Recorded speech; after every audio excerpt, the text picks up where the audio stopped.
Hello students, कैसे हैं आप लोग। अगेन यार मस्त लाइफ हैप्पी चल रही होगी एंड ज़्यादा बातें नहीं करेंगे क्योंकि कल हमने बहुत लंबा डिस्कशन किया है एंड वैसे भी हम थ्योरेटिकल फिजिक्स स्टार्ट कर चुके हैं। तो अब जो है थोड़ा सा थ्योरी पे बात करते हैं। देखिए लास्ट हमने बात करी थी न्यूटन्स लॉ ऑफ ग्रेविटेशन की, जिसमें मैंने अपने बेटी को भी बुलाया था कि हाँ भी आपको समझा सकूं कि हाँ भी Newton's law of gravitation basically जो है हमारे नेचर के अंदर, क्योंकि हमारा मास क्या है, बहुत ज़्यादा लाइटर है। ठीक है ना, हमारा मास क्या है, बहुत ज़्यादा लाइटर है as compare to the space bodies के कंपेरिजन में। इसलिए हम इस फोर्स का एक्सपीरियंस अपने अर्थ के अंदर तो नहीं कर पाते। ठीक है ना, लेकिन हाँ स्पेस बॉडीज के केस में अगर हम बात करें, स्पेस बॉडीज कहने का मतलब कि जैसे खुद मैंने आपको एग्जांपल भी समझाया था, और या जुपिटर की बात करूं और या मून की अगर हम बात करें, तो उस केस में क्या है, बेसिकली उस केस में ये लोग काफी इम्पैक्ट कर जाता है, इसीलिए इसका नाम यूनिवर्सल लॉ है। अच्छा, अब यहां पर देखो, जो मैंने F equal to G m1 m2 upon r square, यहां तक तो हम कल वेरीफाई कर चुके थे। थोड़ा सा इससे आगे लेते हैं कि अब मैंने आपको कल बताया था G बेसिकली क्या है, ग्रेविटेशनल कांस्टेंट है। ठीक है ना, G मेरा क्या था, gravitational constant, where G is a gravitational. तो उससे आगे, क्योंकि आगे हमने फिर वेक्टर फॉर्म भी पढ़नी है प्लस इसकी कुछ कैरेक्टरिस्टिक, क्योंकि कल मैंने आपको बोला था कि भाई हम यहां पर बात कर रहे हैं मैसिव बॉडीज की। अब हम अगर लाइटर पार्टिकल्स की बात करें, लाइकवाइज इलेक्ट्रॉन की बात करें, तो आपने क्या पढ़ा था, कूलम्ब्स लॉ भी रीड किया हुआ है कि भाई लाइटर पार्टिकल्स के बीच तो कूलम्ब्स लॉ भी काम करता है। और ऐसा नहीं कि उनके पास मास नहीं है, they have the mass too, उनके पास मास भी है। ठीक है ना, लेकिन हमारा फिर ग्रेविटेशनल फोर्स क्यों उतना इंपैक्ट नहीं कर पा रहा, उस चीज को भी हम साथ में लेके चलेंगे। देन आफ्टर फिर हम उसके बाद वेक्टर फॉर्म को स्टार्ट करते हैं। तो यहां पर क्या था, पहले तो G is a universal constant, ये उससे आगे का ही है, ध्यान रखिएगा, यूनिवर्सल कांस्टेंट। और G की वैल्यू मैंने कल आपको बताई थी, universal factor, that is 6.67 10 to the power -11, और यहां पर इंटू कर लीजिए न्यूटन मीटर स्क्वायर पर केजी स्क्वायर। अब अगर मुझे इसकी यूनिट फाइंड आउट करनी है, ठीक है ना, अगर मुझे इसकी यूनिट फाइंड आउट करनी है, देखें अगर यहां पर देखो जो मैंने दो पार्टिकल m1 और m2 चूज किए हैं, इफ अगर मैं यहां पर m1 और m2 के मास को इक्वल और इनका मास मैं कंसीडर कर लूं 1 यूनिट या फिर 1 केजी, ठीक है ना, अभी हम क्योंकि केजी में लेके चल रहे हैं तो हम 1 यूनिट या 1 केजी कहें, बात एक ही है। और r अगर मैं कंसीडर कर लूं 1 मीटर है, तो F इक्वल्स टू क्या हो जाएगा आपके पास,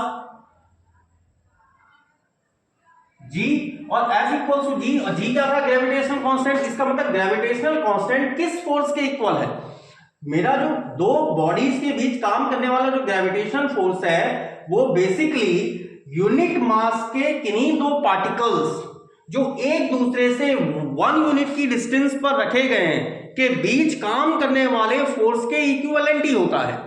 आप समझ में आया, देखो मैंने इसी से डेफिनेशन बनाई है, ग्रेविटेशनल कांस्टेंट G बेसिकली कब F के बराबर आया, जब मैंने m1 m2 को 1 यूनिट कहा ना, इसका मतलब ग्रेविटेशनल कांस्टेंट G उस फोर्स के इक्वल है जब दो मैसिव पार्टिकल जिनका मास 1 यूनिट या 1 केजी है एक दूसरे से कितनी डिस्टेंस पर रखे गए हैं, 1 मीटर की डिस्टेंस पर प्लेस किए गए। तो हम इसे लिख भी सकते हैं that, और तो we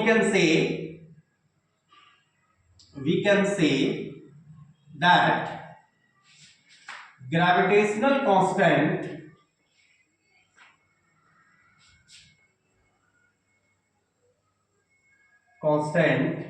G is equal to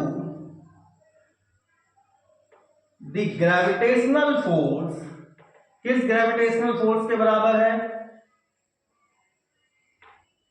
is equals to the is equals to that gravitational force, ऐसे कर लीजिए, that gravitational force which acts between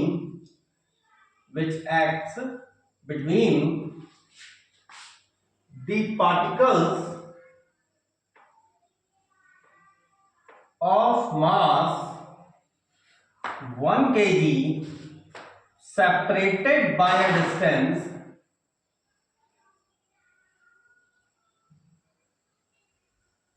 1 metre. I mean to say that हम क्या कह सकते हैं कि ग्रेविटेशनल कांस्टेंट G उस फोर्स के इक्वल है, उस ग्रेविटेशनल फोर्स के इक्वल है जो 1 किलोग्राम मास वाले पार्टिकल्स जो एक दूसरे से 1 मीटर की डिस्टेंस पर रखे गए हैं, के बीच कार्य करता है। मैंने उसको हिंदी में भी बोल दिया और वही चीज मैंने यहां पर लिखी है। So we can say that the gravitational constant G is equal to that gravitational force which acts between the particles of mass 1 kg separated by a distance 1 metre. अच्छा, अब हम चाहे तो इसकी डायमेंशंस भी निकाल सकते हैं भाई। डायमेंशंस एंड कैसे किस तरह से कैलकुलेट करें, यूनिट तो मैंने ऑलरेडी यहां पर लिखी, यूनिट कैसे निकाल सकते हैं, सिंस G इक्वल्स टू आप क्या लिख पा रहे थे, F/r² अपॉन m1m2, ऐसा लिख सकते हो ना। यहाँ पे देखो क्रॉस मल्टीप्लाई करके तो आप ऐसा लिख ही सकते हैं। तो इसका यूनिट ऑफ दिस, इसका मतलब यूनिट ऑफ जी क्या आ गई, जी की यूनिट आ गई इज न्यूटन। फोर्स की यूनिट आपको पता है न्यूटन, और डिस्टेंस थी that is metre square upon KG square. अगर मैं इसकी डायमेंशन निकालना चाहूं, dimension of G, dimension of G, तो आपको देखो पहले फोर्स की डायमेंशन, फोर्स क्या होता है, mass into acceleration, exactly Newton के नियम के अनुसार। तो फोर्स की डायमेंशन आ गई मेरे पास m l t to the power -2 that is acceleration. Radius I mean say that means distance, इसकी हो गई l और l का आ गया स्क्वायर अपॉन मास का आपको पता ही है दोनों का m और इसका भी m। तो हमारे पास क्या आ जाएगा, m to the power 1 minus, ये इसकी पावर 1 है, 1 minus 2 l to the power 3 और l t to the power -2, that is equals to m to the power -1 l to the power 3 and t to the power -2 which is the dimension of g। ये हमारा g की dimension हो गया। और मैंने कल आपको समझाया था जब हमने लास्ट लेक्चर लिया था, तो मैंने बताया था क्यों हमारे नेचर में हम इसको जनरली एक्सपीरियंस क्यों नहीं करते, क्योंकि हमारे नेचर में जो बॉडीज है ना, they are very lesser as compare to the G. क्योंकि जी की वैल्यू क्या है, बहुत ही लीस्ट है भाई, बहुत ही छोटा कांस्टेंट है, 10 की पावर -11। 10 की पावर -11 का मतलब क्या हो गया, इस 6 के आगे आप 10 जीरो और लगाओ, 6 के आगे बोल रहा हूं मैं 10 जीरो, 6 को इंक्लूड करते हुए नहीं स्पीड, तो फिर तो 11 जीरो हो गए, ठीक है ना। तो 6 के आगे 10 जीरो और लगाओ, तो ये कैसी वैल्यू है, ये एक बिल्कुल एक स्मॉलेस्ट क्वांटिटी। और हम लोग मैक्सिमम कितना वेट कंटेन करते हैं, 50, 40, 30, 35, ठीक है ना। तो आप इस चीज को लिखिएगा, एग्जाम में जरूर लिखिएगा, since G has a smallest value, so the force of attraction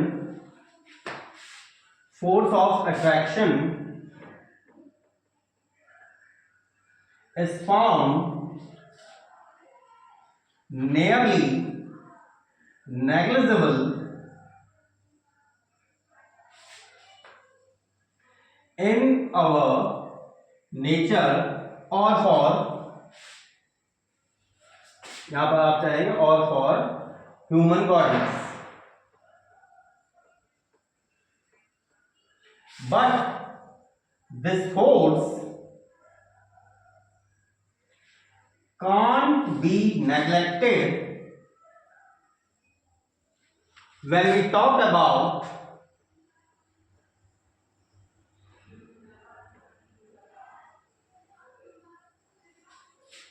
space bodies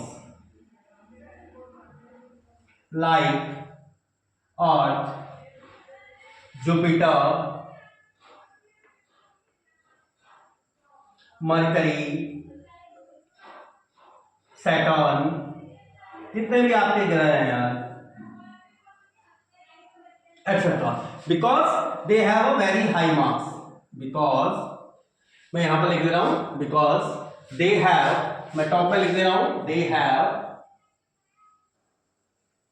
a very high mass। तो आपके समझ में आ गया होगा, जो इंग्लिश मीडियम वाले को उनको डेफिनेटली समझ में आ गया होगा। लेकिन मैंने यहाँ पर लिखा क्या, मैं हिंदी मीडियम वालों को बोल रहा हूं, मैंने यहाँ पर क्या लिखा, क्योंकि G एक स्मॉलेस्ट वैल्यू को कंटेन करता है, so the force of attraction is found nearly negligible. अतः हमारा जो फोर्स ऑफ अट्रैक्शन है नियरली नेग्लिजिबल, मतलब नेग्लेक्ट किया जा सकता है in our nature as for human bodies, अगर हम ह्यूमन बॉडीज की जैसे बात कर रहे हैं। बट दिस फोर्स, लेकिन इसी बल को हम नेग्लेक्ट नहीं कर सकते when we talks about the space body, जब हम बात कर रहे हैं स्पेस बॉडीज की, जैसे कि अर्थ, बृहस्पति, अर्थ मतलब पृथ्वी आपको पता है, बृहस्पति, मरकरी बुध ग्रह, सैटर्न शनि ग्रह एटसेट्रा। बिकॉज क्यों, क्योंकि because they have a very high mass as compare to G. क्योंकि g के कंपैरिजन में उनका भाई g की वैल्यू तो मेरी -10⁻11 है। अगर हम g से कंपेयर करते हैं तो आगे से आप क्या लिख दीजिए, as compare to z, as compare to value of g, मैंने इस तरह से लिख दिया। हाँ, थोड़ा सा स्पेस मैं आपको बता चुका हूँ यार, थोड़ा सा बोर्ड छोटा है मेरा और प्लस थोड़ा सा कंडीशंस आप समझिए यार, उस चीज़ को समझिए। तो बोर्ड छोटा होने की वजह से मुझे इस तरह से मैनेज करना पड़ा। चलिए ठीक है, लेकिन आपके समझने के लिए सफिशिएंट है कि क्योंकि वो हाई मास कंटेन कर रहे हैं, लेकिन और किसके कंपैरिजन में, एज कंपेयर टू जी, तो इस वजह से हम उस फोर्स को नेग्लेक्ट नहीं कर सकते। ठीक है ना। अब हम बात करेंगे किस बारे में, नेक्स्ट हम किस बारे में बात करेंगे, जो मैं कल आपसे लास्ट डिस्कस कर रहा था, क्या कि अगर हम माइक्रो पार्टिकल्स की बात करें, माइक्रो पार्टिकल्स जैसे मैं इलेक्ट्रॉन की बात कर रहा था या प्रोटॉन की बात कर रहा था या न्यूट्रॉन्स की हम बात कर रहे थे, अगर हम उन पार्टिकल्स की बात करें, they have the mass too, अगर उनके पास मास है, क्योंकि उनके पास चार्ज भी है, मैं ये नहीं कह रहा हूं उनके पास चार्ज भी है, मास भी है, इसका मतलब ग्रेविटेशन फोर्स वहां भी एक्ट करेगा, क्योंकि न्यूटन का नियम ही ये था कि every two objects in our nature attract each other. इसका मतलब इलेक्ट्रॉन टू इलेक्ट्रॉन के बीच में अट्रैक्शन होना चाहिए, लेकिन हम उसको अट्रैक्शन मानते ही नहीं है। हम क्या कंसीडर करते हैं, कूलम्ब्स लॉ मुझसे क्या कहता है कि इलेक्ट्रॉन टू इलेक्ट्रॉन के बीच क्या होता है, रिपल्सन होता है, क्योंकि दो नेगेटिव चार्ज हमेशा रिपल करते हैं। लेकिन ग्रेविटेशन फोर्स क्या कर रहा है, these are the mass particles, उनके पास मास तो है, तो there should be attraction force, तो मैं अट्रैक्शन फोर्स कंसीडर क्यों नहीं कर रहा हूं। तो आप उस चीज को हम नेक्स्ट में कंपेयर करते हैं कि why the gravitational force is not considered as compared to the electrostatic force acting between the any two of the charged particles। मतलब हम ग्रेविटेशनल फोर्स को क्यों नेग्लिजिबल कंसीडर कर ले रहे हैं इलेक्ट्रोस्टैटिक फोर्स के कंपैरिजन में। ठीक है ना। तो एक बार आप इसको प्रॉपर्ली कॉपी कर लीजिए, then after we will go on the comparison, फिर उसके बाद हम उसके कंपैरिजन में जाएंगे और फिर आगे फिर इसके बारे में डिस्कस करते हैं। तो एक बार इसको कॉपी कर लीजिए फर्स्ट ऑफ ऑल। चलिए, तो आपने कॉपी कर लिया होगा। अब हम बात कर रहे थे कि भाई इलेक्ट्रोस्टैटिक फोर्स और ग्रेविटेशनल फोर्स का अगर हम कंपैरिजन करें, क्योंकि देखो चार्ज पार्टिकल्स के बीच ना, एक्चुअली अगर हम बात करें कि इलेक्ट्रोस्टैटिक फोर्स और ग्रेविटेशनल फोर्स दोनों काम करते हैं, लेकिन ग्रेविटेशनल फोर्स इतना ज्यादा नेग्लिजिबल हो जाता है कि हम उसको फिर कंसीडर ही नहीं कर पाते। ठीक है ना। उसका भी दो रीजन है। एक तो क्या भाई, आप सीधा सीधा यही चीज लिख सकते हो, अगर हम थ्योरेटिकल लैंग्वेज में अगर बात करें, ठीक है ना, उसको तो मैथमेटिकली भी प्रूव करेंगे। मैंने जबकि आपको स्टार्टिंग में क्या बताया था कि मैथमेटिकल का रोल है, लेकिन इतना ज्यादा रोल नहीं है, हमको फिजिकली ही पहले एक्सप्लेन करना पड़ेगा। तो फिजिकली आप इसको क्या बोल सकते हैं, भाई ग्रेविटेशनल फोर्स मेरा एक तो अट्रैक्टिव फोर्स है, ठीक है ना, ये कभी रिपल्सिव फोर्स होता ही नहीं, जबकि चार्ज पार्टिकल्स के बीच रिपल्सिव फोर्स भी एक्ट करता है डिपेंडिंग ऑन द चार्ज, कि चार्ज कैसे हैं। भाई दो अनलाइक चार्जेस हैं, तो अनलाइक चार्जेस अट्रैक्ट करते हैं, लाइक चार्जेस एक दूसरे को रिपल कर जाते हैं। ठीक है। तो इस वजह से हमारा ग्रेविटेशनल फोर्स काफी नेग्लिजिबल हो जाता है as compare to electrostatic force. अच्छा, अब इस चीज को थोड़ा सा हम कंसिडर लेके चले, अगर मैं मान लूं कि like we have two electrons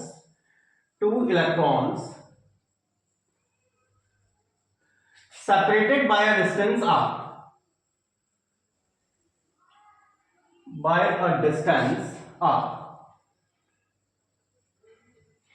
अब मतलब मैंने पहला इलेक्ट्रॉन ये कंसिडर कर लिया, दूसरा इलेक्ट्रॉन यहां कंसिडर कर ले रहा हूं, और इनके बीच की डिस्टेंस मैं मान ले रहा हूं क्या है, r है। अब आपको पता है कि इस इलेक्ट्रॉन पर जो चार्ज वैल्यू है, इलेक्ट्रॉन नेगेटिवली चार्ज पार्टिकल है, इस पर जो चार्ज की वैल्यू है 1.6 × 10⁻⁻19 कूलम, ये आप इंटर में पढ़ के आ चुके हैं। इस पर भी उतना ही है चार्ज की वैल्यू, और हमें जो कूलम्स लॉ बोलता है, कूलम्स लॉ क्या बोलता है कि भाई दो लाइक चार्जेस एक दूसरे को रिपल करें, तो इसका मतलब कूलम्स के अकॉर्डिंग तो इनके बीच जो इलेक्ट्रोस्टैटिक फोर्स काम करेगा या वैद्युत बल जो काम करेगा वो हमेशा क्या होगा, रिपल्सिव होगा, प्रतिकर्षण करने वाला होगा। लेकिन भाई ये मास पार्टिकल भी तो है, भाई इस पार्टिकल का रेस्ट मास कितना होता है, इसका रेस्ट मास होता है 10⁻⁻19 सॉरी मैंने गलत लिख दिया यार, ये तो मैंने चार्ज वैल्यू लिख दी। ठीक है, तो I am erasing it just. इसका रेस्ट मास कितना होता है 9.1 × 10⁻31 kg। इसका भी वही है भाई, हम तो इलेक्ट्रॉन तो सेम ही बात कर रहे हैं, 9.1 × 10⁻31 kg। अब यहां पर ये तो मेरे एक m1 पार्टिकल की तरह ट्रीट कर रहा है। अच्छा, यहां पर एक शब्द आप मेरे मुंह से सुना होगा आपने अभी, आपने रेस्ट मास, ठीक है ना। रेस्ट मास और रनिंग मास अलग अलग होते हैं, एक चीज ये भी ध्यान रखिएगा, ठीक है ना, क्योंकि जब ये बीच में मुंह से निकल गया तो मैं इसलिए बता भी दे रहा हूं। रेस्ट मास कहने का मतलब है जब हम बॉडी को रेस्ट में कंसिडर कर रहे हैं, क्योंकि मैं इलेक्ट्रोस्टैटिक लिखा हुआ है मैंने। इलेक्ट्रोस्टैटिक कहने का प्योर हिंदी लैंग्वेज में बोलो ना तो वैद्युत स्टैटिकी, जब वस्तु मेरी स्थित है किसी स्थान पर, it is not in motion, वो मोशन में नहीं है, ठीक है ना। और electrodynamics, when we are dealing with those particles which are moving, हम उन पार्टिकल्स के साथ डील कर रहे हैं जब वो जो पार्टिकल मूव कर रहे हैं, मतलब चार्ज पार्टिकल मेरा मूव कर रहा है। यहां पर हम इलेक्ट्रोस्टैटिक में उन पार्टिकल्स के साथ डील कर रहे हैं जो पार्टिकल मेरा रेस्ट में है, और जब पार्टिकल को हम रेस्ट में कंसीडर करते हैं तो उसका रेस्ट मास ही कंसीडर किया जाएगा। और एक चीज और मैं आपको बता दूं, जैसे आपने जैसे अगर आप एग्जांपल समझो, आप खुद ही समझ जाओगे, पार्टिकल का रेस्ट मास और रनिंग मास दोनों अलग अलग होते हैं। जैसे मैं इसका एग्जांपल लूं, ठीक है ना, एक एग्जांपल लूं, लाइकवाइज माय मोबाइल, ठीक है ना, जैसे मेरा तो बहुत महंगा मोबाइल है यार, एप्पल का मोबाइल है, ठीक है, हंसीगा मत, थोड़ा सा बेकार पुराना मोबाइल है, लेकिन एग्जांपल मान ले रहा हूं, मान लीजिए इसका वेट 5 kg है। फॉर एग्जांपल के लिए आपको मैं एक 5 kg का वेट दे दूं और आपसे कहा कि भाई इसको ऐसे वो करो, पुल अप करो, ठीक है ना। तो भाई आपने जैसे वेट दुकानदार की शॉप में देखा ना, 5 kg का वेट, मैं डिजिटल वेट की बात नहीं कर रहा, वो वाला जो पुराने टाइम में चलता ना, बीच में एक डंडा लगा रहता था यार, तो आपको मैं ऐसे कहूँ कि उठाओ तो आप आसानी से उठा लोगे, आप मुझसे बोलोगे sir it is very easy to pull up, ठीक है ना, काफी सरल है इसको उठाना। लेकिन अगर मैं इसी पार्ट वेट को एक बेत के डंडे पर, ठीक है ना, मेरे जमाने में तो यार माँ साहब जो लोग जब हुआ करते हैं ना तो बेत के डंडे से मारते थे। बेत का डंडा क्या होता है ना, काफी फ्लेक्सिबल होता है, बेत के डंडे से पिटाई होती थी, वो काफी फ्लेक्सिबल होता है, मतलब अगर डंडे पे ये, अगर मैं इसको बेत का डंडा मानूं, इसको लंबा सा डंडा मानूं और यहां पर मैं क्या कहूं, ये काफी फ्लेक्सिबिलिटी है इसमें, ये अप डाउन कर सकता है, फ्लेक्सिबल होता है। अब मैं इसी 5 किलो के वेट को क्या करूं, उस बेत के डंडे के दूसरे एंड पे बांध दूं, अब वो तो फ्लेक्सिबिलिटी है, वो डंडा नीचे को ड्रॉप कर जाएगा, डंडा टूटेगा नहीं, डंडा नीचे को ड्रॉप कर जाएगा, और मैं आपसे कहूं इस एंड से उठाओ तो आपकी जान निकल जाएगी उठाने में। वो 5 kg का वेट उठने वाला नहीं है, आपकी हालत खराब हो जाएगी उसको उठाने के लिए, ठीक है ना। लेकिन जब मैंने आपसे कहा था सामने रखा हुआ उसको उठाओ, then it is very easy to pull up. तो एक चीज ध्यान रखिएगा, जब मास रन कर रहा होता है ना, या हमसे दूर जा रहा होता है, मैं माइक्रो पार्टिकल्स की बात कर रहा हूं, ये भी ध्यान रखिएगा भी, हम माइक्रो पार्टिकल्स की जब बात कर रहे हैं, मास जब मुझसे दूर होने लगता है ना तो मुझे हैवियर अपीयर होने लगता है, भारी लगने लगता है। जैसे मैंने अभी आपको 5 kg वेट की, वो तो मैंने केवल example just for the sake of convenience, so that you guys can understood those words which I am telling to you, आप उस चीज को समझ सकें जो मैं आपसे कहना चाह रहा हूं, कि पार्टिकल जब आपके सामने था या बॉडी जब आपके सामने थी, आपको काफी इजी था पुल अप करना, लेकिन जब मैंने उस पार्टिकल को दूर भेज दिया, बांस के डंडे के किनारे, वो बांस कह रहा हूं सॉरी, बेत के डंडे के किनारे बांध दिया, अब मैंने आपसे कहा पुल अप करो, तो पुल अप करना काफी हैवी पड़ गया, ठीक है ना। तो जब आपसे दूर गया ना, मतलब पार्टिकल रन कर गया, इस तरह से कंसीडर कर लो कि पार्टिकल भाग गया आपसे आगे, तो पार्टिकल आपको भारी लगने लगा। तो जितने भी माइक्रो पार्टिकल्स हैं, माइक्रो पार्टिकल जैसे जैसे मोशन करते हैं ना, तो हमको हैवियर अपीयर होने लगते हैं, इसीलिए हम रनिंग मास अलग होता है और रेस्ट मास अलग होता है। बस तो उनके बीच अगर मैं रिलेशन कहूं ना, अगर मैं स्पेस को रफ वर्क यूज कर रहा हूं, अगर m पार्टिकल का रनिंग मास है, m नॉट रेस्ट मास है, तो इनके बीच रिलेशन होता है 1 - v square by c square. ये आगे आइंस्टाइन थ्योरम पढ़ेंगे whenever you will be we will reach in BSc final year, और जब हम फाइनल ईयर में पहुंच जाएंगे तब उस टॉपिक पे इस बात पर रिलेटिविस्टिक थ्योरी है, जहां पर v होती है पार्टिकल की वेलोसिटी, पार्टिकल किस स्पीड से भाग रहा है, c तो आपको पता ही है लाइट वेलोसिटी, m नॉट उसका रेस्ट मास है, m हो गया रनिंग मास, ये उसका रनिंग मास है, ये रनिंग मास है। और ये एक्सप्रेशन खुद ही बता दे रहा है यार, हमारे नेचर में कोई भी पार्टिकल c से ऊपर तो भागता नहीं, ठीक है ना। तो v की वैल्यू हमेशा क्या होगी, v will always be less than c, इसका मतलब ये वैल्यू 1 से कुछ ना कुछ तो डिक्रीज करेगी, और किसी भी नंबर को आप अगर 1 से कम संख्या वाली नंबर से वो कर रहे हो, डिवाइड कर रहे हो, जैसे अगर मैं m नॉट को 0.9 से ही अगर डिवाइड कर दूं, मान लो यहां पर रूट लेके भी 0.9 आ गया, तब भी एक 10/9 हो जाएगा, ये भारी हो गया भाई, क्योंकि ये 1 से ऊपर चला गया, m नॉट से भारी नहीं हो गया, क्योंकि इसको अगर मैं आप डिवाइड करोगे तो क्या लिखोगे, 1 + 1/9 of m not, m not से ज्यादा हो गया वेट, तो दूर मुझसे जा रहा तो भारी लग रहा है, सारी बात क्लियर। जो जितने भी लाइटर पार्टिकल वो भारी होते हैं, इसलिए हम यहाँ पर रेस्ट मास कंसीडर कर रहे हैं। चलिए ठीक है, तो हमने क्या माना था कि we have 2 electrons separated by a distance r। अब इनके बीच अगर हम कैलकुलेट करें इलेक्ट्रोस्टैटिक फोर्स की या फिर ग्रेविटेशनल फोर्स की, देन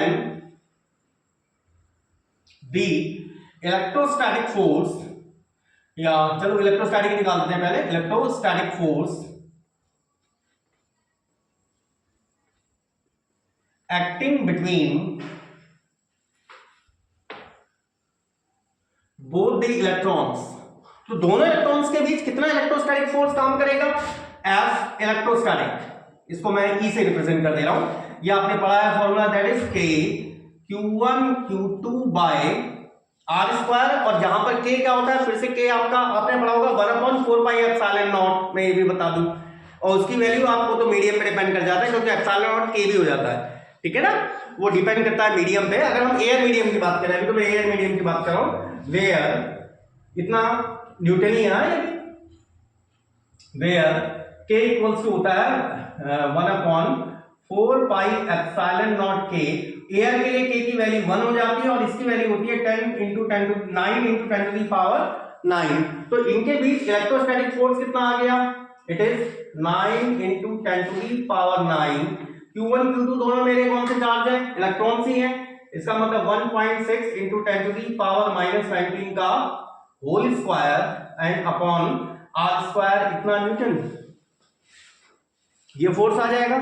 और अगर हम इसको कैलकुलेट कर दें, Fe इक्वल्स टू 1.6 का स्क्वायर, तो ये आ गया 9 × 1.6, मतलब I mean to say that 16 का square, that is 2.56 and 10 to the power 9 plus 19 × 2 = 38 और अपॉन में R स्क्वायर।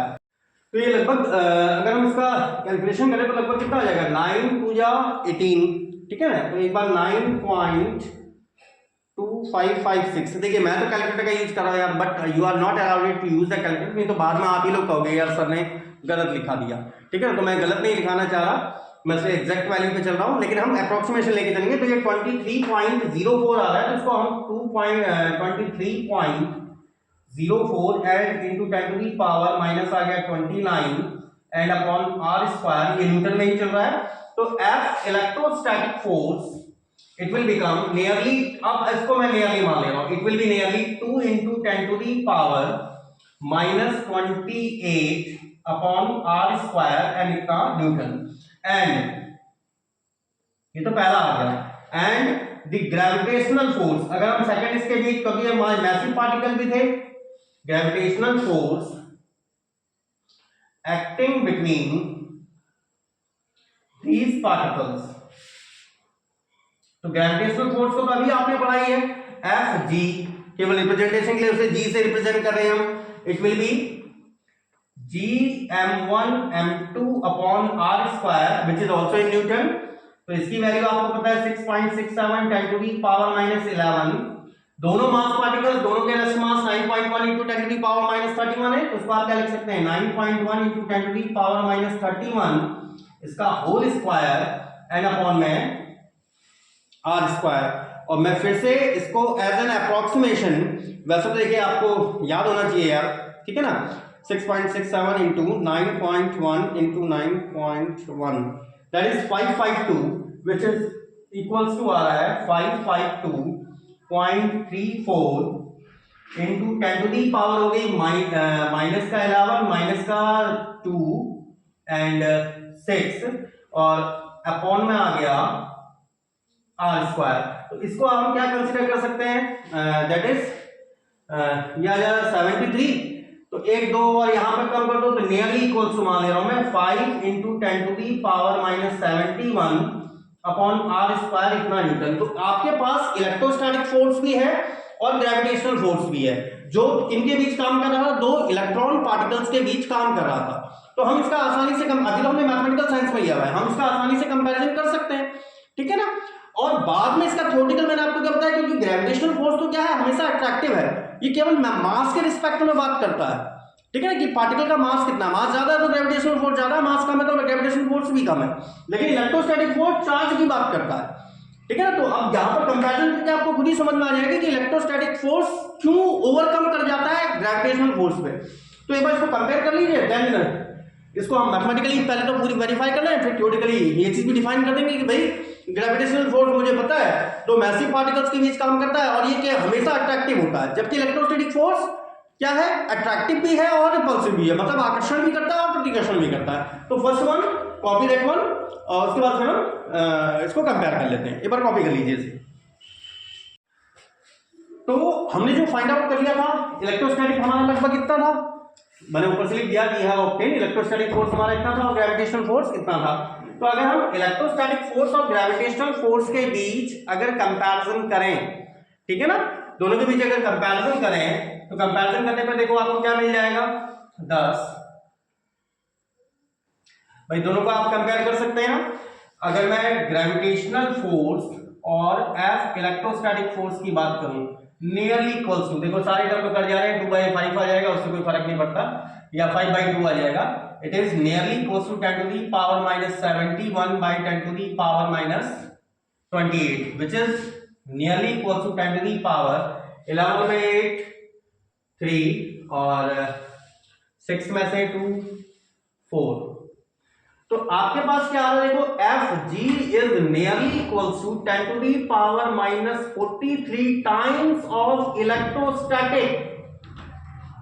ये एक्सप्रेशन मुझे क्या रिप्रेजेंट कर रहा है कि अगर हम इलेक्ट्रॉन पार्टिकल की बात करें तो इलेक्ट्रॉन पार्टिकल के केस में इलेक्ट्रॉन्स के बीच जो काम करने वाला ग्रेविटेशनल फोर्स है, वो ग्रेविटेशनल फोर्स उनके बीच काम करने वाले इलेक्ट्रोस्टैटिक फोर्स का कितना टाइम्स है, 10 की पावर माइनस 43, मतलब जीरो के पीछे आप कितना है, 43 टाइम्स, 43 बार जीरो लगाओगे यार, तो it can be considered negligible, ठीक है ना।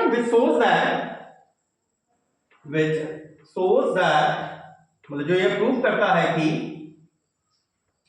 Fg is 10 to the power minus 43 times lesser than electrostatic force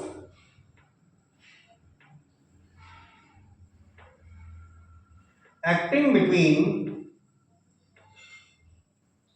charge particles like electron, charge particles क्योंकि हमने इलेक्ट्रॉन का कंसीडर किया था लाइक इलेक्ट्रॉन। तो which is it means that is we can consider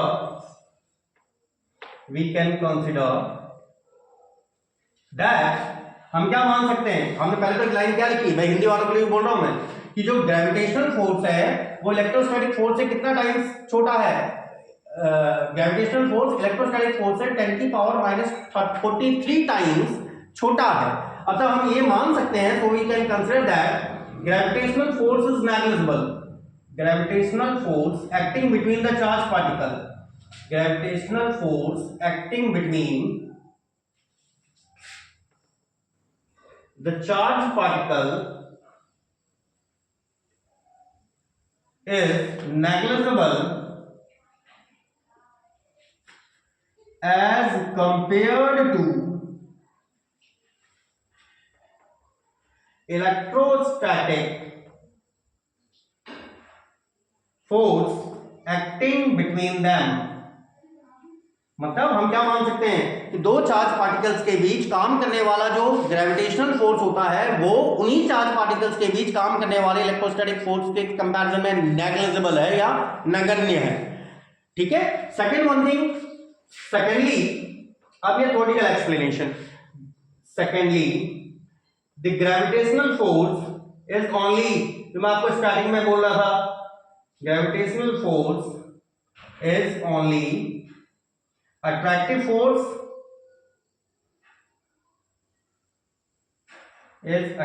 force, while the electrostatic force is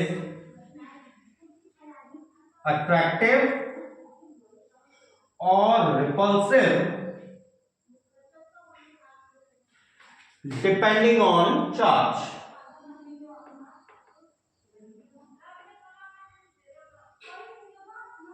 तो आपका जो electrostatic force है, while electrostatic force is attractive or repulsive depending on charge, वो किस पर, इलेक्ट्रोस्टैटिक फोर्स में भी लिख सकते हैं आप यहाँ पर, मे बी अट्रैक्टिव और रिपल्सिव, इसके साथ पर मे भी ही लिख लीजिएगा, मे बी अट्रैक्टिव और रिपल्सिव डिपेंडिंग ऑन किस पर है वो चार्ज। क्योंकि मैंने आपको बता चुका हूँ और आपको पहले से पता है यार, आप इंटर में भी पढ़ के आ चुके हैं कि अगर लाइक चार्जेस है, मतलब I mean to say that जैसे इलेक्ट्रॉन इलेक्ट्रॉन, प्रोटॉन प्रोटॉन, इनके बीच हमेशा रिपल्सिव फोर्स काम करेगा, लेकिन इलेक्ट्रॉन टू प्रोटॉन के बीच हमेशा अट्रैक्टिव फोर्स काम करेगा, because they are negatively charge particle.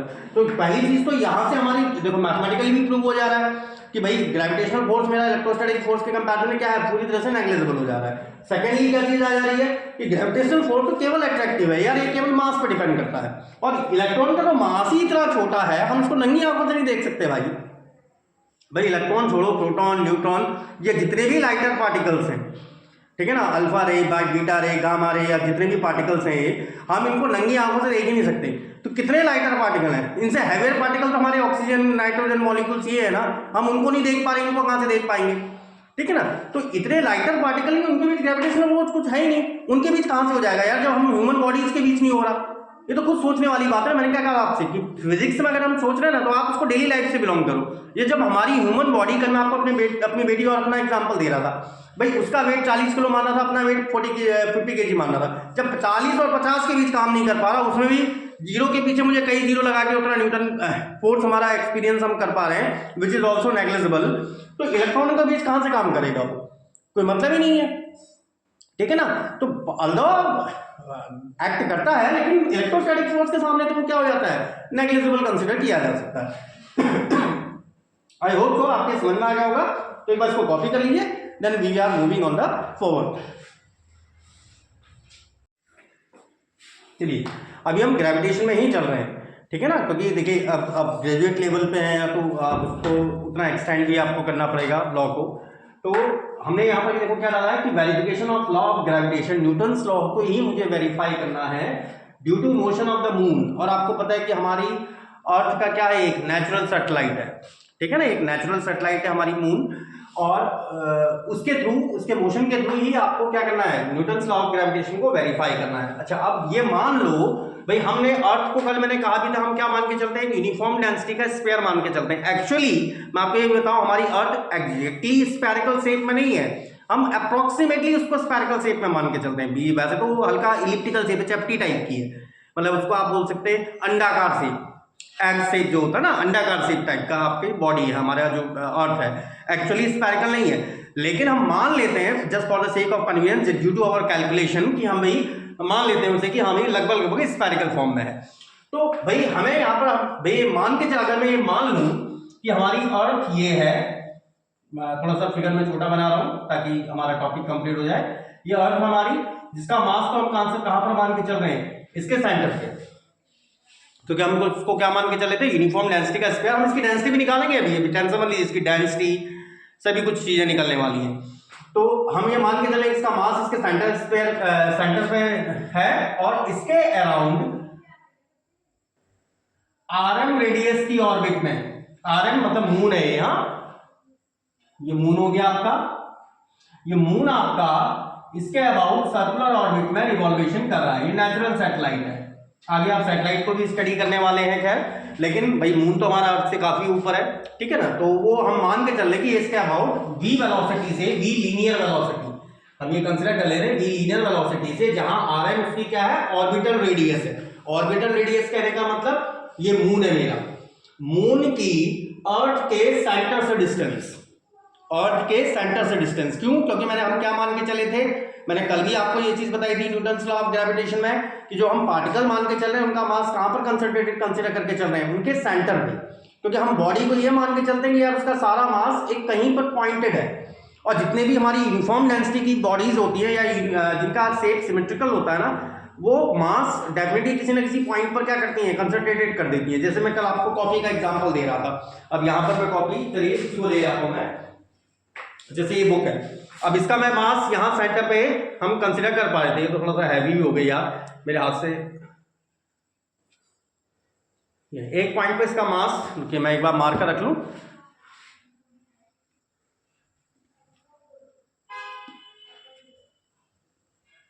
अरे हो जा बैलेंस यार, रुको ये कुछ ज्यादा हैवी हो गया यार, हिल जा रही है।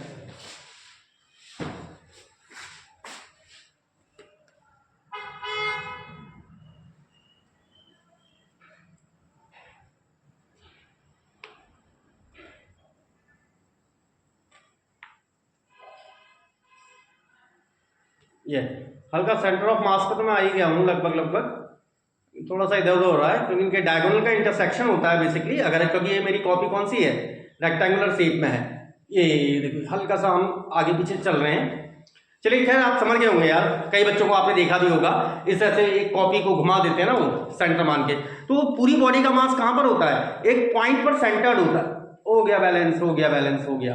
देखो एक पॉइंट पर सेंटर्ड है इस पूरी बॉडी का मास, जिस पॉइंट पर ये सेंटर्ड है ना वही इस बॉडी का सेंटर ऑफ मास पॉइंट है। इसको भी आप आगे रीड करेंगे आगे अगले नेक्स्ट टॉपिक में। क्यों? क्योंकि ये पूरी तरह सिमेट्रिकल है, रेक्टेंगुलर शेप है भाई, यूनिफॉर्म डेंसिटी का मान के चल रहे हैं। ठीक है, तो हम इस पे जो हमारी अर्थ है उसको भी यूनिफॉर्म डेंसिटी का स्क्वायर मान के चल रहे हैं, मून को भी वही मान के चले, तो उसका जो मून की ऑर्बिटल रेडियस है या हिंदी में बोले तो उसकी कक्षीय रेडियस या कक्षीय त्रिज्या, दैट इज आरएम। ठीक है, और हम ये मान के चले कि वो वी वेलोसिटी से मोशन कर रही है। अब जो हमने कंसीडर किया, ठीक है, कि इफ क्या लेट हम मान ले रहे हैं कि let RM is the orbital radius, is the radii of orbit, radii of orbit in which so orbit in which the moon is orbiting about the earth with linear velocity। हम linear जो इसकी velocity consider करके चल रहे हैं, linear velocity भी, तो definite है कि भाई अगर पार्टिकल मेरा इस तरह से इसके अबाउट सर्कल में मोशन कर रहा है, क्योंकि हम तो मोस्टली यही मान के चलते हैं, आगे आप केपलर्स लॉ को भी स्टडी करेंगे, और न्यूटन्स ने तो वैसे भी केवल मरकरी और प्लूटो को छोड़ के ये बात बोली थी कि हाँ ये बाकी सारे प्लैनेट्स लगभग सर्कुलर वे में मोशन करते हैं अकॉर्डिंग टू न्यूटन। ठीक है, और केपलर के अनुसार वो मोस्टली इलिप्टिकल ऑर्बिट्स में मोशन करते हैं, लेकिन both of the laws are correct, दोनों ही लॉ करेक्ट है। वो तो डिपेंड करता है कि हाँ भाई सनमान किस फोकस पे कंसीडर लेके चल रहे हैं, वो भी चीजें हम आगे डिस्कस करेंगे, लेकिन अभी हम सर्कुलर ऑर्बिट ही लेके चल रहे हैं just for the sake of convenience. तो ये हमारा, हम ये मान के चल रहे हैं कि वी वेलोसिटी से अगर कोई मून अर्थ के अबाउट आरएम रेडियाई की ऑर्बिट में मोशन कर रहा है, वही चीज मैंने लिखी कि RM is the radii of orbit in which the moon is orbiting about the earth with linear velocity V. Clear? तो इस मून पर डेफिनेटली कौन सा फोर्स काम कर रहा होगा, एक सेंट्रीपिटल फोर्स, एक अभिकेंद्रीय बल काम कर रहा होगा। क्योंकि बॉडी जब भी मेरी सर्कुलर मोशन करती है, आप इंटरमीडिएट में पढ़ते हुए आए हैं कि जब भी बॉडी मेरी एक सर्कुलर मोशन करती है, इस पर एक सेंट्रीपिटल फोर्स डेफिनेटली काम कर रहा है नीचे की तरफ। Is that clear? मतलब एक ये जो सेंट्रीपिटल, मून पर जो सेंट्रीपिटल फोर्स काम कर रहा है, मून इस पर एक नीचे की तरफ काम कर रहा है। ठीक है ना? तो अगर जो एक्सेलरेशन काम कर रहा है, मतलब इस पर जो फोर्स काम कर रहा है, तो the centripetal acceleration acting on moon क्या आ जाएगा, ए, अगर v वेलोसिटी से मोशन करें तो a बराबर क्या होता है, v स्क्वायर बाय r, और यहां पर v स्क्वायर बाय rm। अच्छा, अगर हम ये मान के चलें कि भाई इसका टाइम पीरियड t हो, तो वेलोसिटी हम आसानी से निकाल सकते हैं, क्योंकि एक चक्कर में कितना डिस्टेंस ट्रैवल कर देगा, ये rm रेडियस में ट्रैवल कर रहा है। ठीक है ना? तो अगर if t is time period then, तो आप वेलोसिटी को क्या लिख सकते हैं, वेलोसिटी क्या होता है, डिस्टेंस बाय टाइम। तो वेलोसिटी ये है, इसने एक चक्कर में कितनी दूरी ट्रैवल करी भाई, सर्कल की पेरिफेरी या सर्कल की सरकमफ्रेंस इसको बोल सकते हैं हम। तो इसकी वेलोसिटी को आप क्या लिखेंगे, एक चक्कर में चली गई दूरी कितनी है, 2 पाई rm, और एक चक्कर में लिया गया टाइम t। टाइम पीरियड उसे कहते हैं जब हमारा एक साइकिल पूरी हो जाती है। ठीक है? तो इसका मतलब v को आप ये एक्सप्रेशन लिख सकते हैं। तो a बराबर कितना आ गया, दिस इंप्लाइज दैट a की वैल्यू आ गई v स्क्वायर के स्थान पर ये रख दीजिए, दैट इज 2 पाई rm का whole square by t square into rm, and it can be done as 4 pi r square rm by T square rm। अब ये मत कहना कि इस तरह आप स्क्वायर क्यों नहीं कर रहे, ये कट करने के ताकि आपके थोड़ा सा सही से आपको दिखाई भी दे जाए और काटने के लिए भी सही हो जाए, बाय टी स्क्वायर। टी है इसका टाइम पीरियड। अब हमें ये चीज पता है कि भाई आपको ये तो वेल नोन ही है और आपने इंटरमीडिएट में पढ़ा है क्या कि हमारा मून कितने टाइम में एक साइकिल अपनी कंप्लीट कर देता है, लगभग 27 दिन में। एक्चुअली तो 27.3 डेज होता है, तो लेकिन आप उसको अप्रोक्सीमेटली हम 27 दिन मान सकते हैं, ठीक है ना। चलो अगर हम एग्जैक्ट भी मान लेते हैं कि since we know T time period कितना है 27.3 डेज। अब 27 के साथ पूरा डे उतना ही मान लो, तो इसको पूरा सेकंड में कन्वर्ट करो तो 2.3 इंटू एक दिन में 7 घंटे 24 घंटे यार 24 घंटे 24 घंटे में 30 मिनट क्या कर रहा हूँ यार 24 घंटे में एक घंटे में 7 मिनट और 1 मिनट में 60 इतने सेकंड में एक अपनी साइकिल पूरी कर रहा है। एंड जो ऑर्बिटल रेडियस है आर एम, ये जो इसका लगभग मान होता है 3.8 इंटू 10⁸ मीटर, ठीक है ना। जो हमारा जो अर्थ है, अर्थ के अराउंड जो हमारा मून ऑर्बिट कर रहा है वो लगभग किस रेडियस में ऑर्बिट कर रहा है 3.8 इंटू 10⁸ मीटर की। जैसे हमारे अर्थ की रेडियस कितनी है 6400 किलोमीटर के आसपास या फिर 63,700 किलोमीटर के आसपास है, ठीक है ना, जिसको हम लगभग 63,000 कह रहा हूँ यार, सॉरी मैं भी गलत बोला हूँ,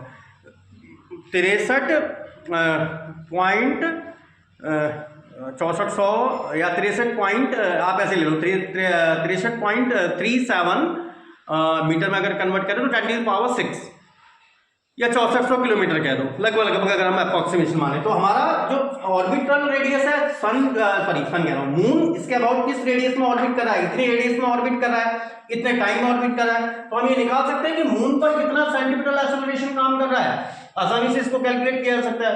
तो एक बार इसको लिख लीजिए और ये फिगर बना लीजिए, उसके बाद हम उसका सेंटीमीटर एक्सेलरेशन निकाल ले रहे, फिर आपको अपने आप ही ऑटोमेटिकली समझ में आएगा कि कैसे ग्रेविटेशन लॉ वेरीफाई हो गया, क्योंकि हमें ये दो चीजें तो नोन है क्या भाई, अर्थ के अराउंड मून किस ऑर्बिट में रेडियस मोशन कर रहा है और अर्थ की खुद की रेडियस क्या है, वहां से डायरेक्ट कंपैरिजन इसको कैलकुलेट किया जा सकता है। तो एक बार पहले इतना कॉपी कर लीजिए, then we are discussing further.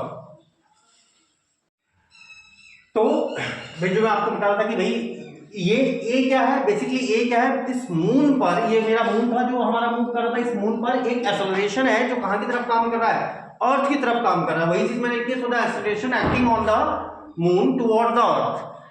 Time period भाई हमें पता है लगभग 27 दिन में अपने एक साइकिल पूरी कर दे रहा है। और जो ऑर्बिटल रेडियस है इसकी या रेडियाई ऑफ द ऑर्बिट है दैट इज 3.8 इंटू 10⁸ मीटर। तो इस मून पर कितना सेंटीमीटर फोर्स, कितना फोर्स जो अर्थ की तरफ काम कर रहा है वो कितना आ जाएगा, ए कैन बी कैलकुलेटेड। ए को हम क्या लिख सकते हैं 4 पाई स्क्वायर मींस 3.14 का स्क्वायर, rm जो ऑर्बिटल रेडियस है it is 3.8 into 10⁸ and entirely upon में 27.3 इंटू 24 इंटू 36 इंटू 10⁻², ये आपके समझ में आ गया होगा 36 और 10⁻², और इस पूरे फंक्शन का होल स्क्वायर। तो एक्सेलरेशन की वैल्यू कितनी आ गई मेरे पास, देखिए पेपर में इतना लंबा चौड़ा कैलकुलेट करना नहीं होता है, बेसिकली आपको ये चीजें हल्की फुल्की चीजें तो आपको आप ग्रेजुएट लेवल पे थोड़ा बहुत चीजें तो रिमेंबर रखनी पड़ेंगी, ठीक है ना, क्योंकि पेपर में आप इतना लंबा कैलकुलेट करने थोड़ा बैठेंगे, ठीक है ना। यहाँ पर बस तो मैं अभी क्योंकि मैं कई बार मोबाइल का यूज कर लेता हूँ, क्योंकि यार मुझे तो अब पेपर नहीं देना है लेकिन आप लोगों को तो देना है, ठीक है ना। तो आपको कुछ चीजें तो हल्का फुल्का रिमेंबर रखनी पड़ेंगी कि हाँ भाई ये चीजें एग्जिस्ट कर रही हैं या फिर ये चीजें इसकी वैल्यू इतनी आती है। जैसे भाई हमारे अर्थ हमको ग्रेविटी कितनी दे रही है 9.8 या नियरली 10 मीटर पर सेकंड स्क्वायर की ग्रेविटी दे रही है, तो मुझे तो ये रिमेंबर रखना ही पड़ेगा ना कितनी ग्रेविटी से मेरे को ऑब्जेक्ट मतलब अर्थ मेरे को इतने फोर्स से खींच रही है, ठीक है। तो वो चीजें हल्का फुल्का आपको रिमेंबर होनी चाहिए। ये कितना आ गया 27.3 24 इंटू 36 इसका होल स्क्वायर और 10 का इसका स्क्वायर करूंगा तो 10⁻4 हो जाएगी और ऊपर कर दिया मैंने -4। तो ये लगभग जो वैल्यू आती है ना, अगर हम इसके अप्रोक्सीमेशन की बात करें तो 0.0027 के आसपास आता है, लेकिन फिर भी for the sake of convenience हम कैलकुलेट कर ले रहे हैं 3.14 into 3.8, ये लगभग आ रहा है 149.86 इंटू 10⁴ और अपॉन में 27.3 इंटू 24 इंटू 36, इट इज 23,587.2 का whole square. It can be written as 149.86। मैं इसलिए कैलकुलेट कर रहा हूं क्योंकि कल के दिन आप ही कहेंगे यार सर ने यार कुछ बताया नहीं। तो 23,587.2, तो ये बहुत बड़ा नंबर है भाई। 556,356,004 इसका जो स्क्वायरिंग आ रही है, अगर हम इसमें डिवाइड कर दूं मैं 149.86 की, तो ये लगभग आ जाएगा 10⁴ अपॉन 3712505.03। इसको भी नीचे भेज दीजिए। तो ये फिर आ गया लगभग 1 डिवाइडेड बाय 1 के पीछे कई सारे जीरो है यार, 1 2 3 4, डिवाइडेड बाय 3712505.03। तो ये देखो लगभग मैं जो आपसे कह रहा था ना वही आ गया 00269 मीटर पर सेकेंड स्क्वायर, जिसको आप अप्रोक्सीमेटली क्या मान सकते हैं 0027 मीटर पर सेकेंड स्क्वायर। तो ये बसते आप लिखिएगा इस चीज को, ठीक है ना, क्योंकि इतना लंबा हमें it will take a lot of time in the examination. तो आपको याद होना चाहिए, क्या याद होना चाहिए कि भाई जो जो मून को खींच रहा है, जितना एक्सेलरेशन खींच रहा है, जो अर्थ प्रोवाइड कर रहा है, जो सेंट्रीपिटल फोर्स, जिस सेंट्रीपिटल फोर्स से अर्थ उसको खींच रहा है, दैट इज वो इतना है। बट वी नो, हमें क्या पता है, but we know the force of acceleration acting on each object on earth कितना होता है, जी की वैल्यू 9.8 मीटर पर सेकेंड स्क्वायर। तो अगर मैं दिस इंप्लाइज दैट, अगर हम a बाई जी की वैल्यू को कैलकुलेट कर देना तो ये वैल्यू मेरे पास आ जाएगी 0.0027 बाई 9.8, एंड इसको अगर हम कैलकुलेट करें तो ये लगभग आ गया कितना 9.8 डिवाइडेड बाय 00.9.8 डिवाइडेड बाय, इसको ऐसा कर दो ना 27 इंटू 10⁻⁻⁴ अपॉन 9.8 बाई 27, ये लगभग आ रहा है 10⁻⁻⁴ 0.3629 3660। तो ये लगभग कितना आ गया, a by G nearly equals to 1/60 का होल स्क्वायर। 10⁴ को भी नीचे भेज दिया मैंने तो वो पॉजिटिव में हो जाएगा, तो लगभग 1/60 का होल स्क्वायर। इसका मतलब a जो एक्सेलरेशन काम कर रहा है ना 1/60 का स्क्वायर ऑफ g काम कर रहा है।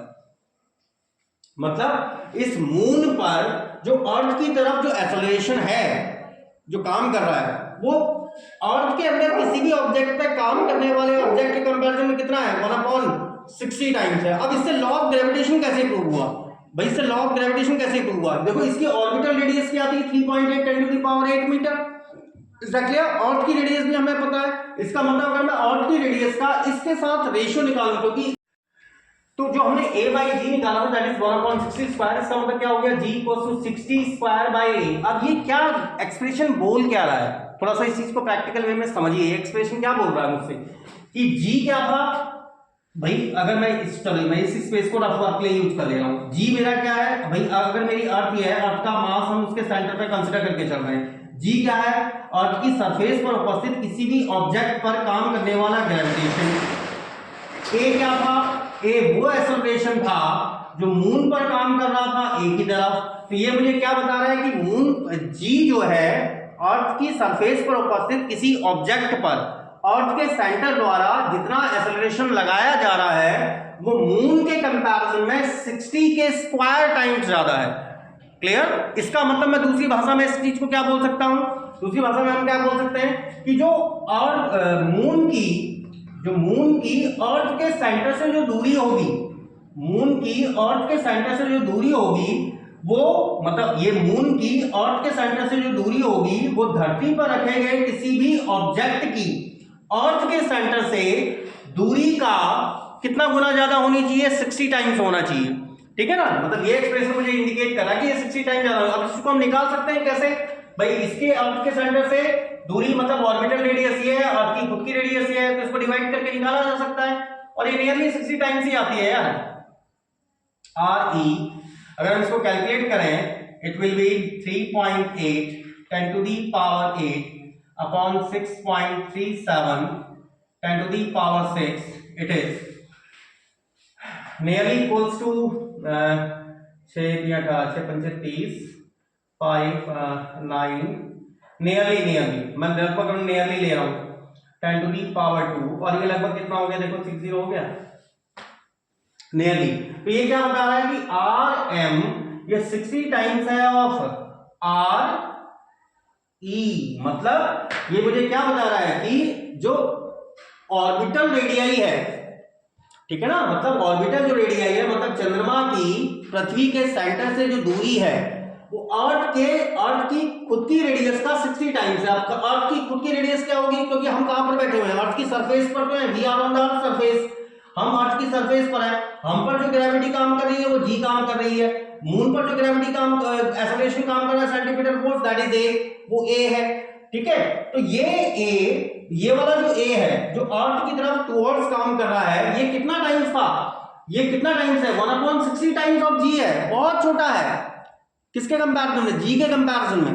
तो इसका मतलब डेफिनेटली जो ऑर्बिटल रेडियाई होगी डिस्टेंस, इसका मतलब एक्सेलरेशन अगर उस चंद्रमा पर जो एक्सेलरेशन पृथ्वी जिस फोर्स से उसको खींच रही है ना, उस मून को जिस फोर्स से खींच रही है, एक्चुअली क्या होना चाहिए, वो मेरे से बहुत दूर होना चाहिए, बहुत दूर होगा तभी तो उस पर मैं नहीं खींच पा रहा हूं ना, कोई ऑब्जेक्ट मेरे से बहुत दूर है तभी तो नहीं खींच पाऊंगा।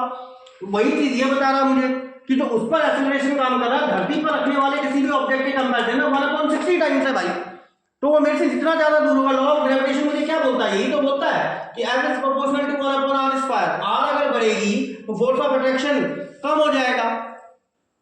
आगे बात क्लियर, विच मीन ये मुझे क्या इंडिकेट कर रहा है, that is the distance of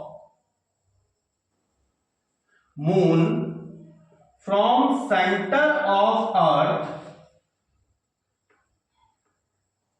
is 60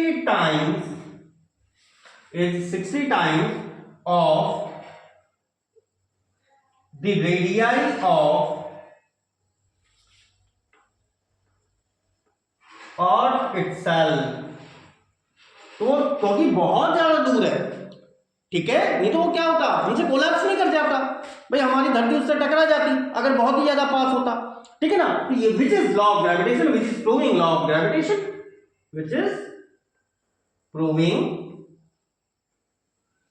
law of gravitation as r tends to large, f tends to minima। जैसे ही r की वैल्यू बढ़ेगी डिस्टेंस बढ़ेगा, f क्या कर जाएगा हमारा, डिक्रीज कर पाएगा। तो ये हमारा क्या आ गया कि चंद्रमा की गति के अकॉर्डिंग हम लॉ ऑफ ग्रेविटेशन को भी वेरीफाई कर सकते हैं और ये भी वही चीज दिखा रहा है और ये भी वही। अब आई थिंक तो आपके समझ में आ गया होगा कि मैं अर्थ की सरफेस, क्योंकि हम अर्थ की सरफेस पर बैठे हैं, फिर से बोल रहा हूं, अर्थ की सरफेस पर किसी भी ऑब्जेक्ट पर जो ग्रेविटी काम कर रही है वो चंद्रमा पर रखे हुए किसी भी ऑब्जेक्ट पर पृथ्वी जिस फोर्स से उसको खींचेगी उसके कंपैरिजन में चंद्रमा वाला जो फोर्स, चंद्रमा के अंदर ऑब्जेक्ट को जिस फोर्स से वो खींचेगी ना, उस फोर्स के कंपैरिजन में धरती अपने अंदर रखे हुए ऑब्जेक्ट को 60 टाइम ज्यादा, 60 के स्क्वायर टाइम ज्यादा फोर्स से खींच लेगी, 60 के स्क्वायर टाइम फोर्स से ज्यादा खींचेगी। इसका मतलब ये मेरे से ऑब्जेक्ट बहुत दूर है भाई, ठीक है ना, इसलिए फोर्स ऑफ अट्रैक्शन कम हो रहा है। इसलिए हम क्या करें कि ये जो ऑर्बिटल रेडियस है अर्थ की खुद की रेडियस का, अर्थ की खुद की रेडियस, क्योंकि अर्थ का मास मैं कहां मान के चल रहा हूं, उसके सेंटर पे, तो सेंटर पे है, हम कहां है, अर्थ की सरफेस पर, मतलब we are on the top, तो अर्थ की रेडियस पर हूं मैं, क्लियर। तो हमारी इसकी ये जो डिस्टेंस होनी चाहिए ये इस रेडियस का लगभग 60 टाइम्स होना चाहिए, clear. That is proving gravitation law, यही मेरा ग्रेविटेशन लॉ है। तो एक बार इसको कॉपी कर लीजिए, then we are going on the next one.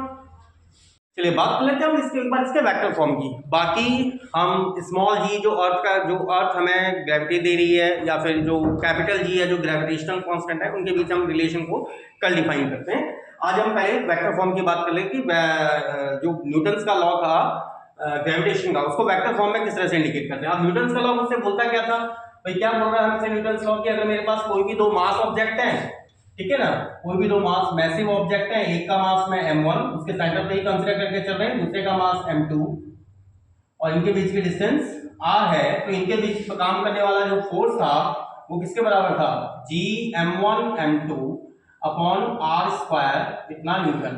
ये तो मैग्नीट्यूड के टर्म्स में लिखा हुआ है, लेकिन फोर्स बेसिकली क्या है, एक वेक्टर क्वांटिटी है, ठीक है ना, वेक्टर क्वांटिटी है, वेक्टर क्वांटिटी है। और यहां पर मुझे साफ साफ इंडिकेट हो रहा है कि पहली चीज तो क्या इंडिकेट हो रही है कि that is f proportional to, एक तो है मास के, and second one f is proportional to इनके डिस्टेंस के स्क्वायर के। मतलब फोर्स, दो ऑब्जेक्ट के बीच काम करने वाला जो फोर्स है ना, वो मास पे डिपेंड कर रहा है, मीडियम पे डिपेंड नहीं कर रहा। और जैसे हमने अभी जब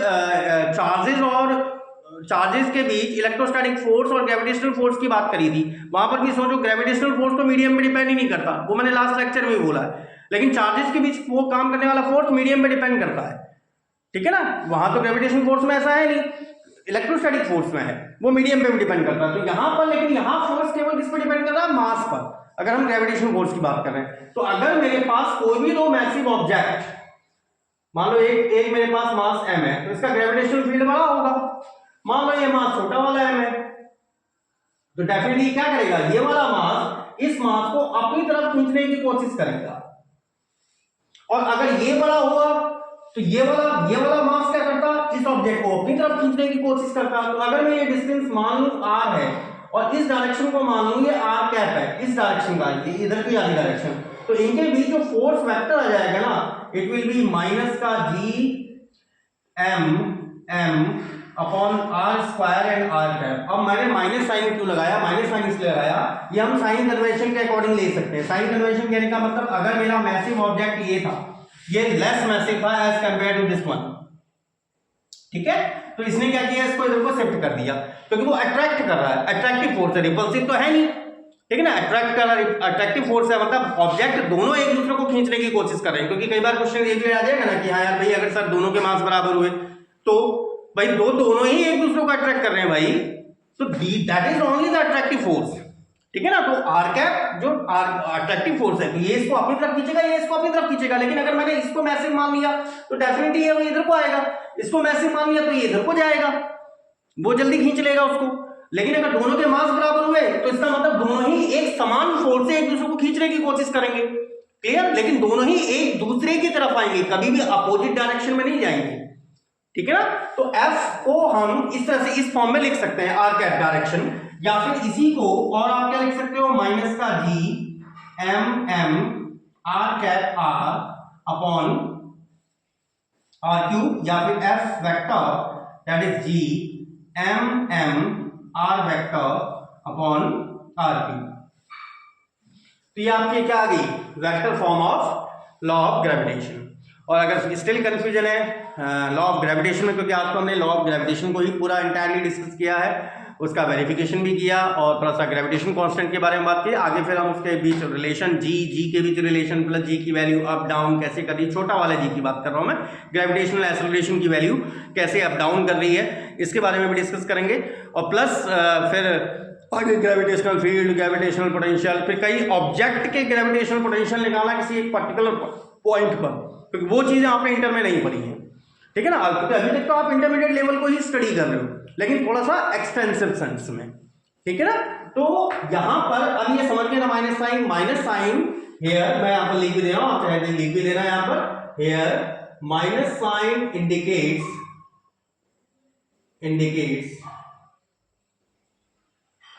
that gravitational force